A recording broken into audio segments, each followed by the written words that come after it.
Hello. For my final topic, I decided to do a very similar idea to a TED Talk where I kind of discuss what idea I've looked into and the research I found behind it. So, for my topic, I decided to look into fate in the Odyssey and the Iliad. And this project will focus on two aspects of fate, like how it is tied into the narrative and how fate actually works and how we see it described in both works. So before we begin our analysis of fate in the Iliad and the Odyssey, it would be wise to define what fate is and how the Greeks viewed it in their own culture and literature. In Western culture, we take a little more derivative term of their analysis of fate, and we kind of describe it as what happens to a particular person or thing, especially final or negative like a defeat or death. And we also describe it as a power that some people believe causes and controls all events so that you cannot change or control the way things will happen. In a sense, we relate to the ancient Greeks' common idea of fate, but our own time and culture has made a different interpretation in a way. In a time of religious and cultural diversity and freedom, we have many different beliefs behind the controlling forces of our universe. There are those who kind of look at like God, Allah, Brahma, and other creationist gods and goddesses as the controlling force of our universe and how we came to be. There are also those that look upon the universe with a more scientific outlook and believe that our universe came about by chance. Either way the universe is looked at, however, there are those that believe a greater force or power has some control of our lives and has predetermined the final outcome of their own lives. In Greek culture, there were creators who took roles in shaping the lives of mortals, and these are also referred to as the Greek pantheon. These gods and goddesses generally have aspects of the world and nature over which they control and rule. For the Greeks, there were three sisters called the Morai, or Morae, who were in charge of determining the destinies of mortals. Clotho was known by the name of Spinner because it was her duty to spin the thread of a person's life from her distaff directly to her spindle. Sorry about the pronunciations here; they're a little hard. I'm not really sure about them. Lachesis, always dressed in white, was in charge of its measurement, and according to every person's length of thread, their lifespans were different. This would represent destiny, and she was in charge of deciding how much time of life was allotted to each individual person. Finally, the last sister, Atropos, was the oldest of the three and was known as the Inevitable. She was closely related to people's deaths since it was Atropos who would choose the mechanism of death, and it was her task to end the life of mortals by cutting their thread. So, let's move on to the actual work of Homer. Homer interlaid fate into both the Iliad and the Odyssey. In future studies of Homer's works, his reliance on fate and how he used it in his stories allowed the term Homeric fate to be coined. In both heroes' cases, such as Odysseus and Achilles, they have been fated for a specific outcome, and their actions that may seem self-chosen are actually driven by their fate. From this, we can see that fate is not just a story point, but the actual theme and driving force of the story. Let's take a look into fate and its role in these epics. In the book, the structural similarity of Iliad and the Odyssey, as revealed in the treatment of the hero's fate, written by Samuel Bassett, he discusses the similarities between how fate is integral to the story and its theme. He describes how Aristotle claimed that for a poem to have unity, there must be a beginning, middle, and end that ties the theme to its build-up and overall outcome. A great poem would give us an inkling of their fate, and that their fate links with a peculiar trait, and this overall helps to form the theme and thread by which the plot hangs. And I believe we actually see this in both the Odyssey and the Iliad. We see this take place in both epics, as in the Iliad, we see that Achilles is fated to die within the first book. Later on, in Book 9, his fate is further enlightened and revealed to be done by his own choosing.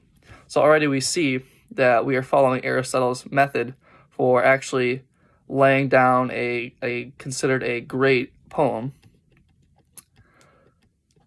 And we see that in Book 9, Thetis tells him that he has a choice between death and unforgettable fame in the battle of Troy, or he could choose to return home and live out the rest of his life in peace. And right after this very telling, before he makes his final decision, she also concludes that his death will come right after the death of Hector. This is what complicates the story and reconnects to Achilles and who he is as a man, as he has been described as a rage-filled mortal who often makes choices based upon his feelings. That's why he has been such a great warrior, because he's driven by his anger and rage.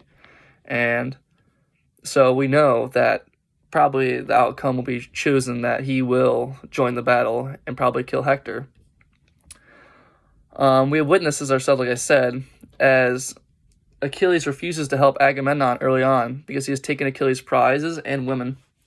We know that Achilles cannot help but control his rage, and now it seems that Achilles has been presented with an opportunity to change his fate.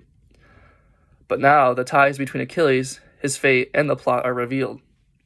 Achilles refuses to fight with the Greeks, but that does not mean he does not care for any of the Greek men. He actually does have a very close friend, Patroclus, who he actually considers a brother, and Patroclus continues to fight in the Trojan War. Unfortunately, he falls in battle to the warrior and prince Hector. This point in the plot further strengthens the fate of Achilles that had been hinted at before. Achilles is incapable of allowing the killer of his friend to get away. He decides to join the battle and hunts down Hector on his own, and he is successful in his efforts in killing Hector, thus sealing his own fate. So we see right away that fate kind of was the driving force of this whole story. Without Achilles' fate of dying in battle in Troy, the outcome would not have been the same. Now, when we look to the Odyssey, we see a very similar structure take place in the story. Odysseus we know to be a very crafty, intelligent character, and his fate ties in directly to his character and drives the plot forward. As we see, the beginning, middle, and end are tied and revealed in the same manner as Achilles' story was in the Iliad. Although it takes a little later in the novel, we see that Odysseus' fate is declared in Book 5, which we would consider the beginning, by the gods and that he must return home. Then, in Book 9, an ultimate act of cunning by Odysseus ties him to his fate through his particular trait, which is cunning. By blinding the Cyclops Polyphemus, the Cyclops begs for his father Poseidon to curse the one who blinded him. This then ensures that Odysseus may return, as described, late, ill, on the ship of another, and find trouble at home. These are things that were fated for Odysseus on his return home, and once again are decided upon the character himself. Odysseus was himself the cause of his own struggle to return home. Then in the final books of the Iliad, we see Odysseus once again use his wits and cunning in order to defeat the suitors that had been plaguing his home and family. So once again, we see the beginning, middle, and end tied to the fate of the hero, which is actually tied into the peculiar trait that Aristotle has described. So from these pieces of evidence, it would be fair to say that fate is the driving force of the plot and themes of these stories. Now let's go into the second part of my topic that I'd like to discuss and look into how fate actually works in both of these epics. We see that fate is met by all, but the conflicting idea about fate is that we know the Moirai, or the Fates, are responsible for deciding each individual's fate. The issue is that we also see that gods and mortals act as agents of fate and altering the overall path and outcome of one's fate. In his book, Gods and Men in the Iliad and the Odyssey, author Wolfgang Colman says that divine machinery in the Iliad, that is the intervention of gods in human affairs,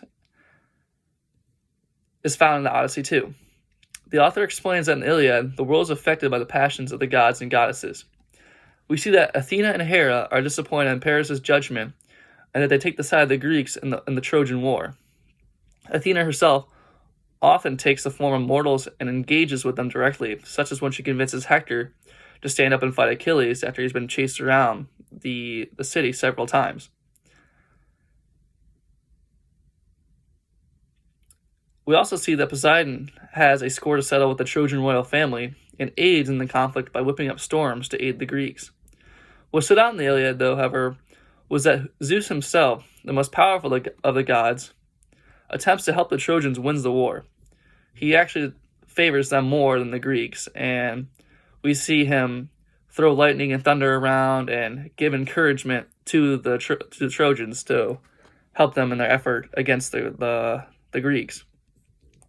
However, Zeus himself recognizes that Troy is fated to fall, and he no longer takes interest in the battle and actually pulls out and no longer aids anyone at all. We also see the god Apollo help bring about the fate of Troy and Achilles by intervening personally and stunning Patroclus so that he is killed. Even though his intention, or Apollo's intention, was to help the Trojans, his actions could not prevent fate, as Patroclus' death invokes the rage of Achilles, and Achilles joins the battle, ultimately causing the Trojans' defeat.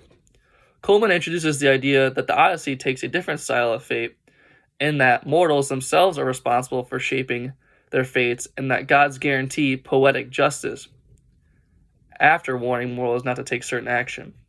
We see this when discussing the fate of Aegisthus, the adulterer. He had been warned not to kill Agamemnon and marry his wife, but he does so anyways. Ultimately, he suffers retribution by Orestes' hands, so we see that the gods were much more of a warning figure, and that mortals were the agents of fate, and ultimately bringing about the end or demise of certain characters. Another prime example of this is the Phaeacians. Sorry about the pronunciation of that one.